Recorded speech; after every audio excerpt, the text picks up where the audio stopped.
Sometimes life is just waiting for the phone to ring. Sometimes that means waiting for what seems like forever, but other times... This is Vaylin. Jim! Oh, it's bad. You gotta sort out a crime that happened at Charleston Manor. No, I'm out of the game, you know that. Don't give me that garbage. You're the best there is and you know it. If you don't get down there right now, this crime will go unpunished. Tell them I'm on my way.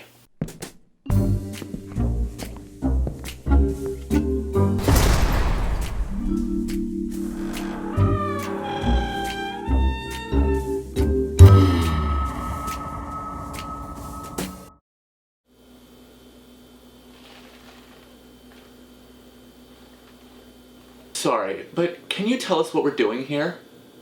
What? You have us standing around with these name tags on, but we're not playing people. Yeah, mine literally says toaster, and I'm sitting next to an actual toaster. Don't question my process! At least Alex gets to play an actual person. I'm a body! Go home, all of you. I don't need you to be suspects anymore. Because the suspects are already here. The first thing I noticed about all the suspects was that they were suspicious, each in their own way.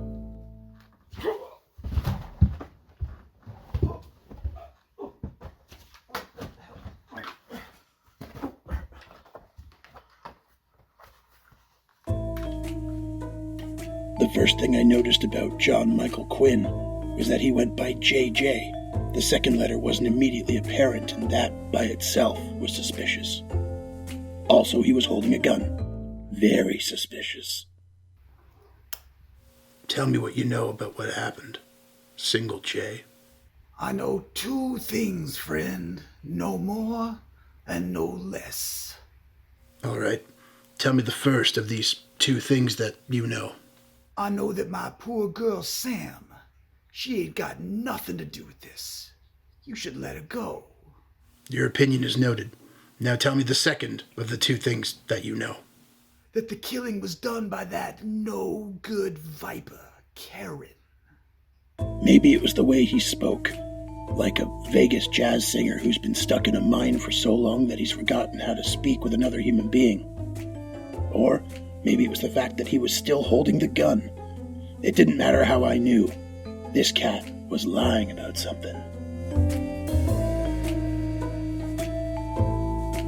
Shawnee Tic Tac was particularly suspicious to me. Mostly because he was wearing a mask, but also because he kept mouthing the words, "I did it," over and over. I also couldn't figure out who this guy was.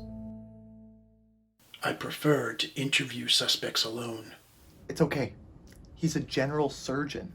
Oh, okay, of course. So what do you want to know?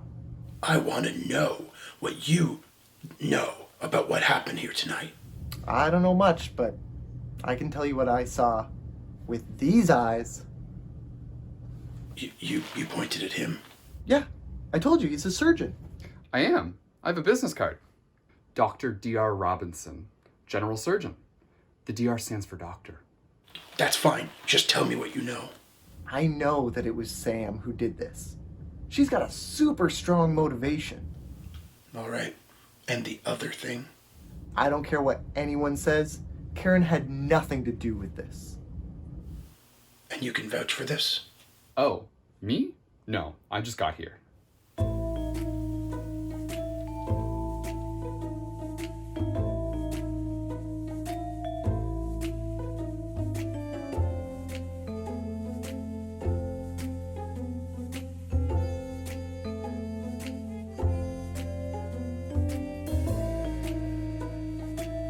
The third suspect was Sammy Cools. She was a huge germaphobe. I don't know how that relates to suspicion, but she was wearing gloves, a trademark fashion accessory to numerous criminals. She was tough, a hard nut to break, so I used a classic move to get her to speak first. You should speak first. All right, fine. I don't know what you want from me. I don't know nothing. I think you know at least 2 things more than nothing. Okay, you got me there. I laughed. Ha! Well, if I'm gonna be tricked, I'm glad it's by someone as dashing as you. You can't distract me that easily. Okay, I know 2 things. That does seem like the average amount of things people know today, yes. I know Bobby's the furthest thing from guilty. He's a good man. I've seen gooder. What's the second thing? JJ did it. He's a monster. Noted. You're not writing anything down. Exactly. Excuse me.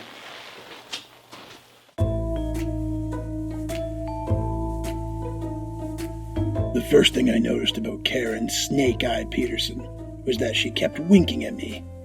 I couldn't tell if she was flirting or if she was simply blinking through her only good eye, but either way, it was suspicious.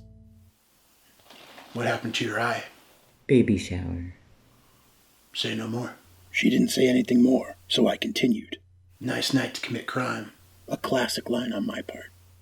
I wouldn't know. Decent return. She was playing a game, but I'd win. It was time to be suave. You have beautiful eye. Nailed it. Thanks. Want to get to the point? Fine. Tell me what you know. She was pushing to end the conversation. Classic manipulation.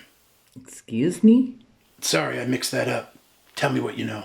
Well, for one thing, I know that Bobby was behind everything. Is that so? Anything else? Yes, J.J. Quinn is an innocent man. You better leave him out of this. Thank you for your time. I nodded politely and left.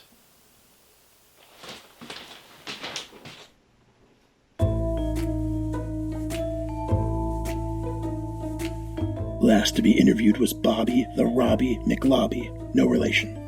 He had a rap sheet the length of my arm. Not my whole arm, I mean, let's be honest, who measures documents with their arm? That's simply not an accurate way to measure anything, especially digital documents. Plus, arm lengths differ person to person, but for the sake of time, let's just say he had a rap sheet the length of a 5'2", 14-year-old male's left arm if that teenager didn't work out more than twice a week. Still, nothing on that rap sheet revealed he had the stones to pull off a crime of this magnitude. Are you doing one of those inner monologue things? So what if I am? It's long. I get that a lot. You ever get one of those flashbacks? Hey, this is about you. My bad.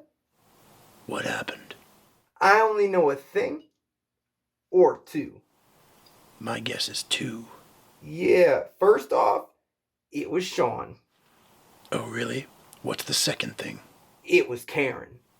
So it was both of them? Nope.